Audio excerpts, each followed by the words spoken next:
Calling the case 251403576, State of Utah versus Tyler James Robinson. Counsel, could you enter your appearances, please?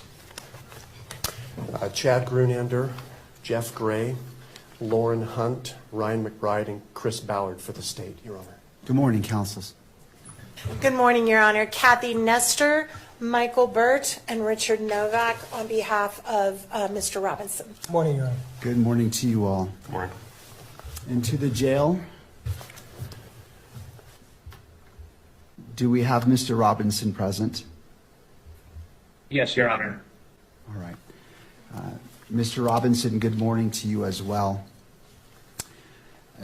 Counsel, as we begin, I have entered orders allowing the admittance of Mr. Michael Burt, Mr. Richard Novak, pro hoc vice, and appointing them along with Ms. Catherine Nestor to be Mr. Robinson's counsel. The court enters findings that the combined experience of counsel meets and exceeds the requirements of Rule 8. Counsel, do we have, what would we like to accomplish today?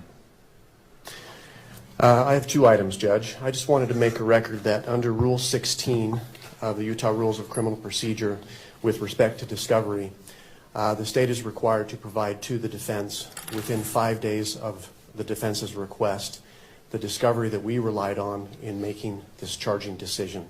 We'll be prepared to do that, so we'll look for defense counsel's request or the next day or so, and we'll provide that to the defense.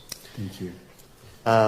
We also, for the court's information, we met this morning with the defense team briefly in our office to talk about discovery and the process, so we'll be working together.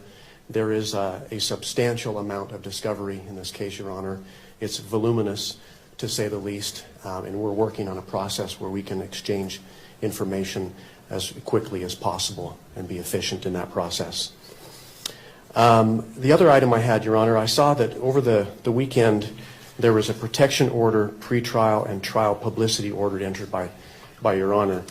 And I just was seeking some clarification. On page 2, at the end of the first paragraph, it reads, "To that end, lawyers participating in the investigation or litigation of this case shall inform all witnesses, investigators, consultants, staff members, or other members of the prosecution or defense teams that the prohibitions contained in this order.